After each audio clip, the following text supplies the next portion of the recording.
Swing and a miss. Tyler Ferguson picks up the save. The A's going home with another series win.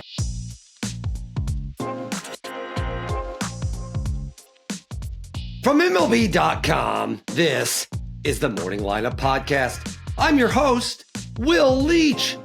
Today is Monday, May 5th. It's Cinco de Mayo. Tomorrow is Seis de Mayo, but no one makes a big deal out of that one. Still Spanish numbers. Anyway, we're going to tell you everything that happened in Major League Baseball on Sunday, and we're going to do it in under 10 or Diaz minutes. Say what you will about this podcast, but I will not allow you to say it has an East Coast bias. Well, okay, you can say it. I cannot stop you. You are out there, and I am stuck inside this podcast machine. But if you said it, you'd be wrong, and I can prove it. We're going to lead this podcast with nothing but West Coast teams, because it's getting pretty fun out there in the Pacific time zone. The left coast, if you will.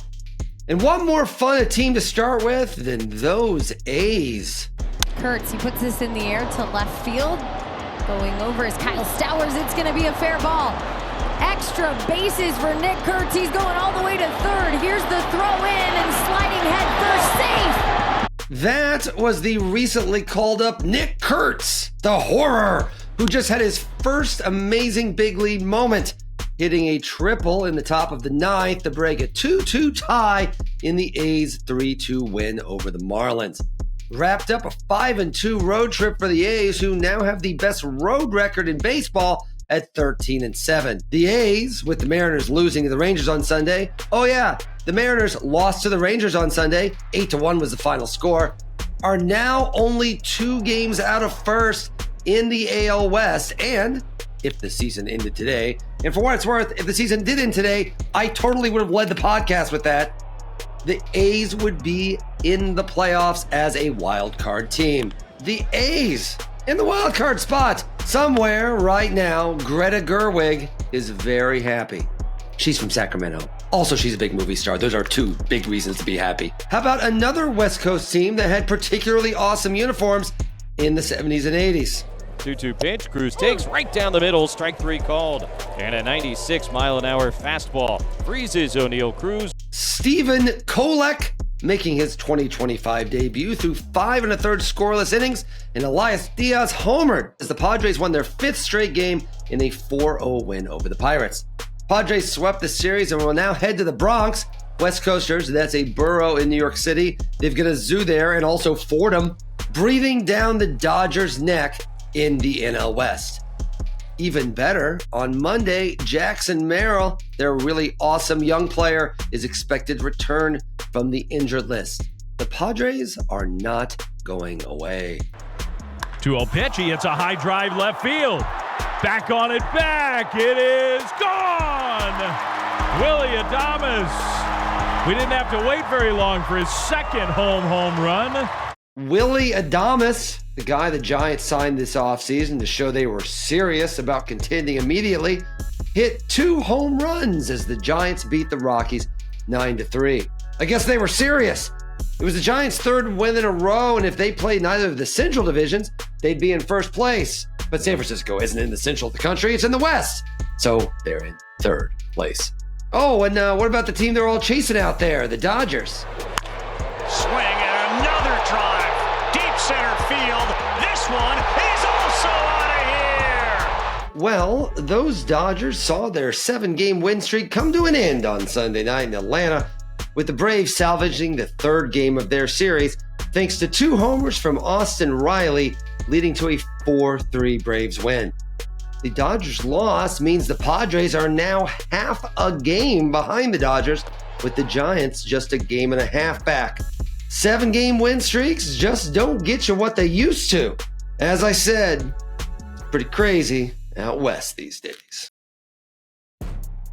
After the break, a fella who hadn't pitched since the 2022 World Series got back on the mound.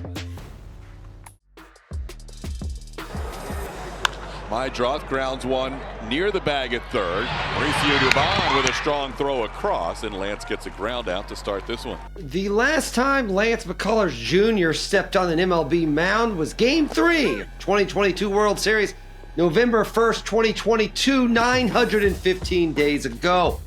A baby that was born that day could be driving a car right now, albeit not very well.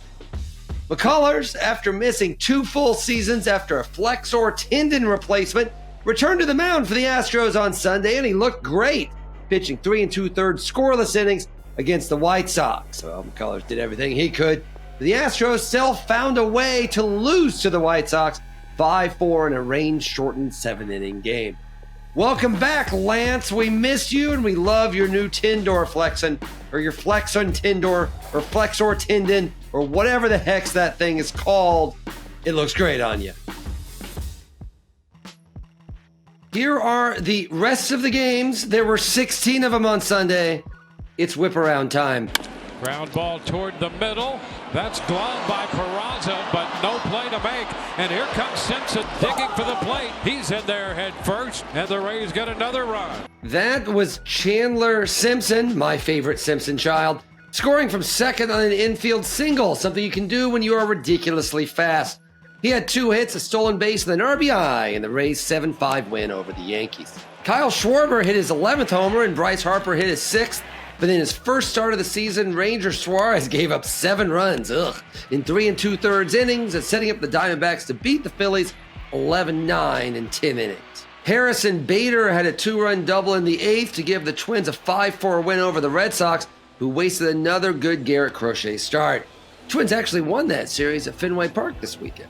The Royals came into Saturday with only 15 homers on the season.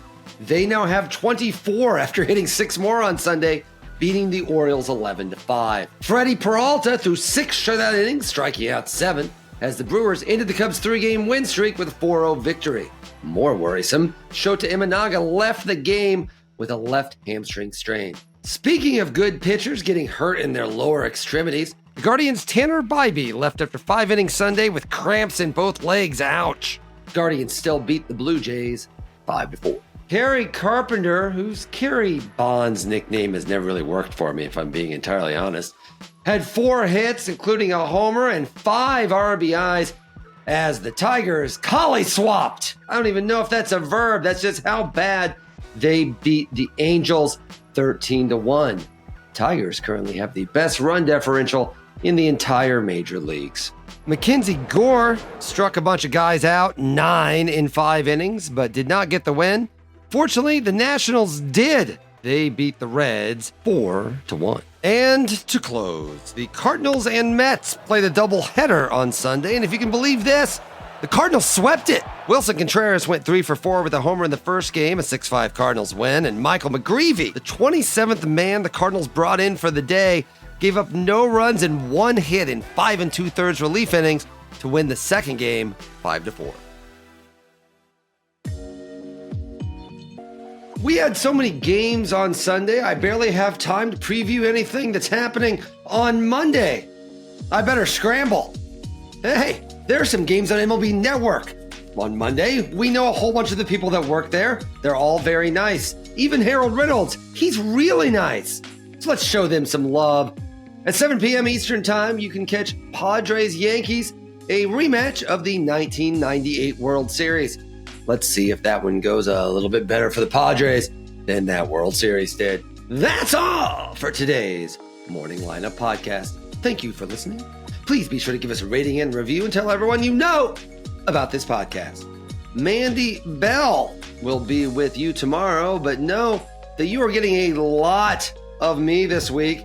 I will be back on both Wednesday morning and Friday morning. I'm everywhere. I'm behind you right now.